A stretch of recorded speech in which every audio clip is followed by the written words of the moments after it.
Bismillahirrahmanirrahim. Assalamualaikum warahmatullahi wabarakatuh. Perkenalkan, nama saya Auria Alvina Meklara Pusuha dengan nomor NIM 2051050010023. Di sini saya akan mempresentasikan mata kuliah Fikih Muamalah dengan bab royalti.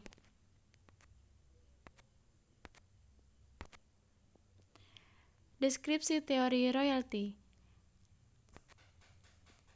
Definisi royalti dan ruang lingkupnya. Yang dimaksud royalti di sini adalah pembayaran dengan nama atau dengan bentuk apapun namanya sehubungan dengan penggunaan hak seperti hak paten, oktroi, lisensi, merek dagang atau pola model, rencana, rahasia perusahaan, cara pengerjaan, hak pengarang, dan hak cipta mengenai sesuatu karya di bidang kesenian atau ilmiah, termasuk karya film, sinematografi. Pada dasarnya, pembayaran royalti terdiri dari 3 kelompok, yaitu pembayaran atas penggunaan. Yang pertama adalah hak atas harta tak berwujud seperti hak pengarang, paten, merek dagang, formula atau rahasia perusahaan. Yang kedua adalah hak atas harta berwujud seperti hak atas alat-alat industri, komersial, dan ilmu pengetahuan.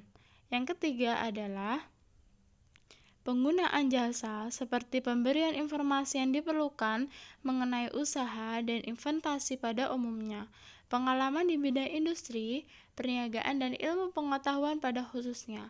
Yang dimaksudkan dengan informasi di sini adalah informasi yang belum diungkap secara terbuka. Kemudian dijelaskan dalam penjelasan pasal 4 huruf H Undang-Undang Republik Indonesia Nomor 36 Tahun 2008 dengan perubahan keempat atas Undang-Undang Nomor 7 1983 tentang pajak penghasilan. Maka royalti di sini adalah suatu jumlah yang dibayarkan atau dalam dengan cara atau perhitungan apapun, baik dilakukan secara berkala maupun tidak sebagai imbalan.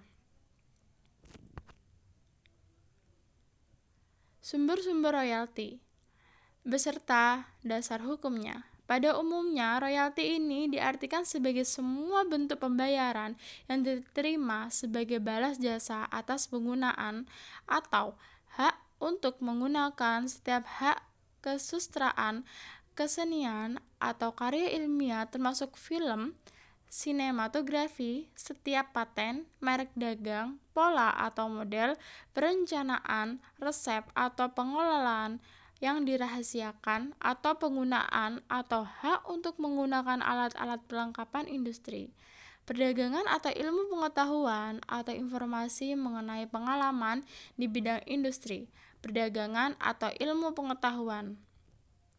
Maka dari itu, sumber royalti sendiri tidak akan jauh-jauh dari apa yang disebutkan dalam pengertian. Di antaranya adalah yang pertama, hak cipta. Hak cipta adalah hak eksklusif bagi pencipta atau penerima hak untuk mengumumkan atau memperbanyak ciptaan atau memberi izin untuk tidak mengurangi pembatasan-pembatasan menurut peraturan perundang-undangan yang berlaku. Yang kedua adalah paten.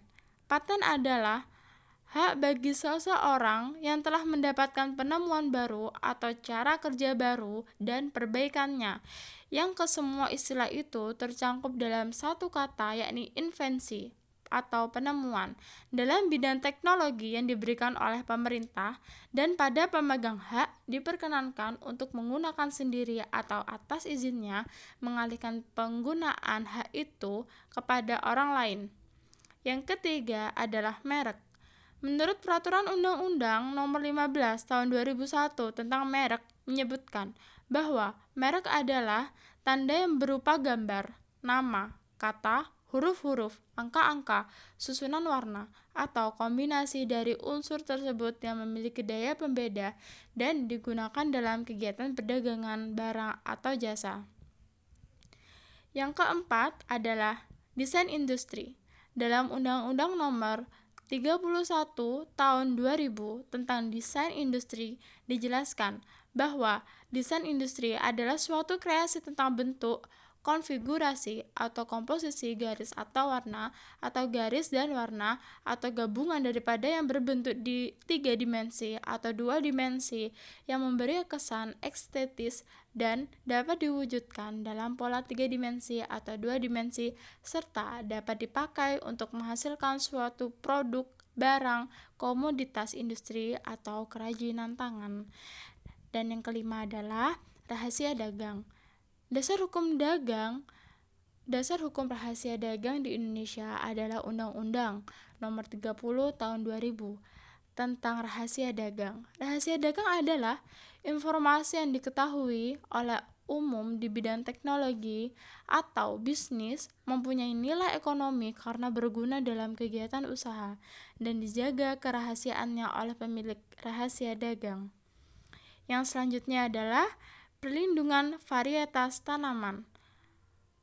Perlindungan atas varietas tanaman di Indonesia bersumber pada UU Undang-Undang Nomor 29 Tahun 2000.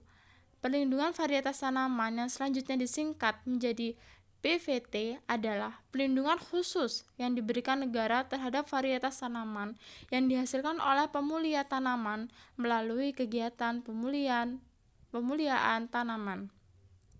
Yang selanjutnya adalah desain tata letak.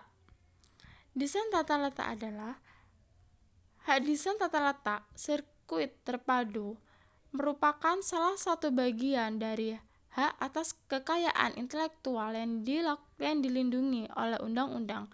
Peraturan adalah Undang-Undang Nomor 32 Tahun 2000 tentang desain tata letak sirkuit terpadu. Sirkuit terpadu yaitu suatu produk dalam bentuk atau setengah jadi yang di dalamnya terdapat berbagai elemen dan sekurang-kurangnya satu dari elemen tersebut adalah elemen aktif yang sebagian atau seluruh saling berkaitan serta bentuk secara terpadu di dalam sebuah bahan semikonduktor yang menghasilkan fungsi elektronik. Sekian yang dapat saya jelaskan, kurang lebihnya mohon maaf sebesar-besarnya. Terima kasih. Wassalamualaikum warahmatullahi wabarakatuh.